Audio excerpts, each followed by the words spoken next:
Thank you. And second question. In his recent speech, the president of Germany, Frank-Walter Steinmeier, declared unprecedented threats to democracy in the Federal Republic of Germany, placing part of the responsibility on Russia. At the same time, he also pointed to internal problems, in particular, the growth of support for right-wing forces among the population. He said, "Never before in the history of our United States, the West Germany and East Germany, have democracy and freedoms been subjected to such attacks. We are threatened by Russia." And what does this have to do with us? What does this have to do with us? Sorry for interrupting you, but this already reaches some kind of absurdity. The other day, Macron again recalled the bedbugs. True, he said that these were not Russian bedbugs, but fakes about bedbugs. And before that, the head of the French General Staff said that allegedly the bedbugs in France were because of Russia. Of course, you will forgive me, but this is from the same series. Apart from laughter, this no longer causes anything either inside our country or among the Germans themselves or among the French and so on. They see who is the cause of their problems.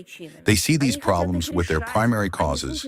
They want to solve them and not listen to this mantra that supposedly Russia is to blame for everything.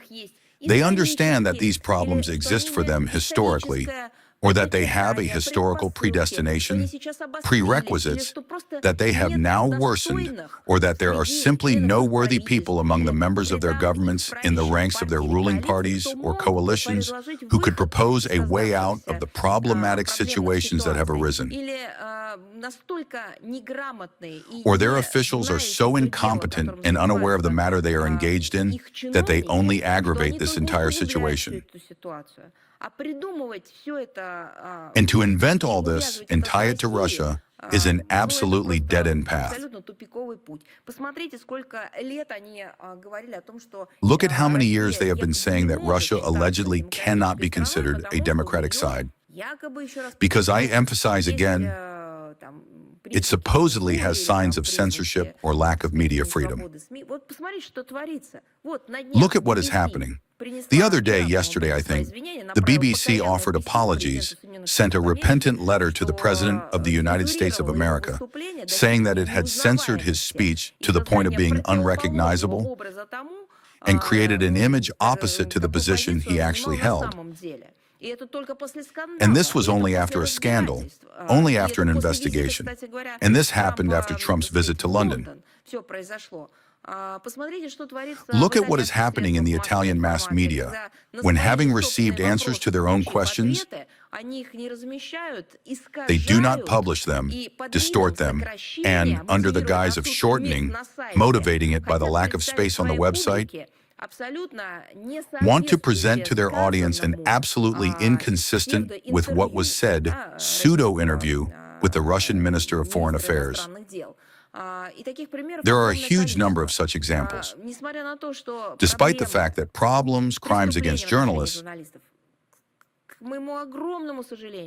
to my great regret, including murders of media representatives, occur in all countries. Only our country, well, maybe a couple of others, arouses interest in this sense from the international, or rather, so to speak, the Western community. They don't just watch with a blind eye how the investigation is conducted and what its results are. I would say they watch with a blind whip, getting involved in all these problems and drawing unfounded conclusions about our country while in their own countries.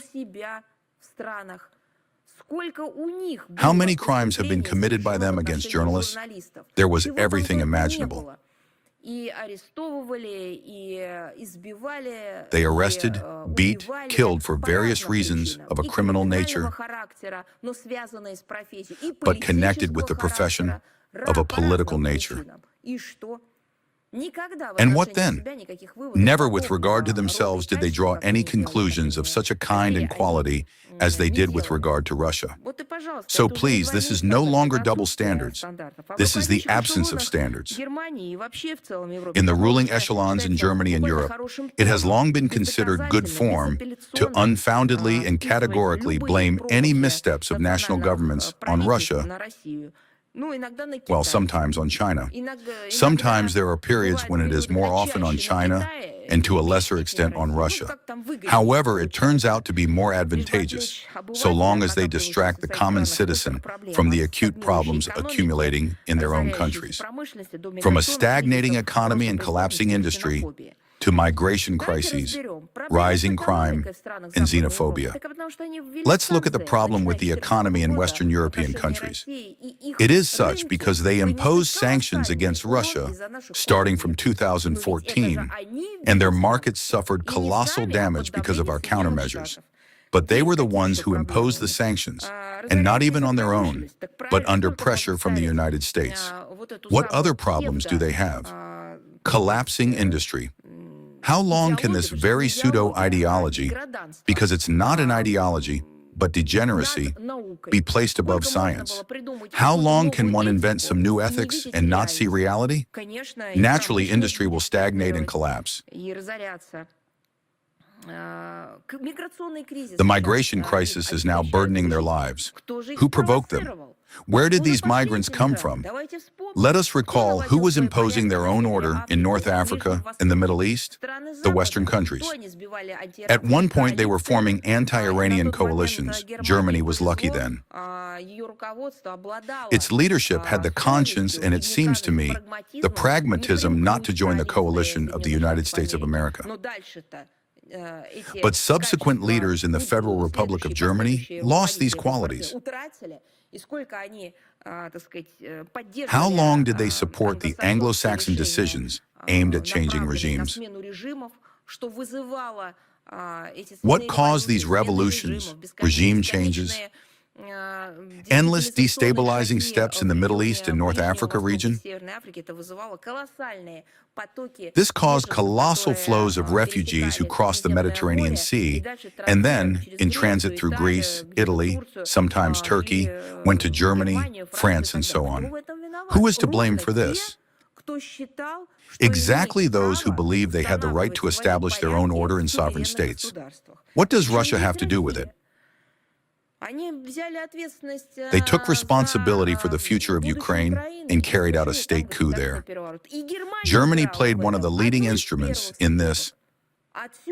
From this comes the collapse of statehood in Ukraine, and hence the streams of, I don't know what they call them, refugees, migrants, displaced persons. But it was they who modeled the situation.